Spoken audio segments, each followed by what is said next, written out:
நம்மளோட கண்ணீரை தேவன் கணக்குல வச்சிட்டு இருக்காராம்.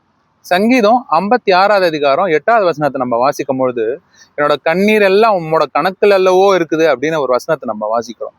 ரெண்டு வகையா நம்ம ஒருவேளை நம்ம கண்ணீர் வடிக்கலாம். ஒண்ணு பொதுவா எல்லாருக்கும் தெரியற மாதிரி நம்ம ஓப்பனா வந்து கண்ணீர் வடிக்கலாம். நிறைய இழப்புகள் நம்ம வாழ்க்கையில இருக்கும்போது அப்படி ஒருவேளை நம்ம கண்ணீர் வடிப்போம். ரெண்டாவது வந்து யாருக்கும் தெரியாம இரவு நேரத்துல நம்ம வந்து படுக்கையில என்னோட படுக்கையை வந்து கண்ணீரால் நினைக்கிறேன்னு ஒரு வசனம் வந்து நமக்கு இருக்கு. அப்படிப்பட்ட ஒரு கண்ணீர் நம்மளோட வாழ்க்கையில வந்து இருக்கலாம். எப்படி நம்ம வாழ்க்கையில வந்து ரொம்ப மனம் கசந்து நம்ம கடினமான ஒரு காரியங்கள் நமக்கு வாழ்க்கையில நடக்கும் பொழுது ரொம்ப அதிகமா நம்ம கண்ணீர் வடிச்சாலும், இந்த பைபிள் நமக்கு இங்க என்ன ப்ராமிஸ் பண்ணுதுன்னா, நம்மளோட கண்ணீர் எல்லாத்தையும் ஒருத்தர் வந்து பாட்டில ஸ்டோர் பண்ணி வச்சிருக்காராம், சேவ் பண்ணி வச்சிருக்காராம், நம்மளோட அவரோட கணக்குல வச்சிருக்காரு அப்படின்னுங்க வசனம் சொல்லுது.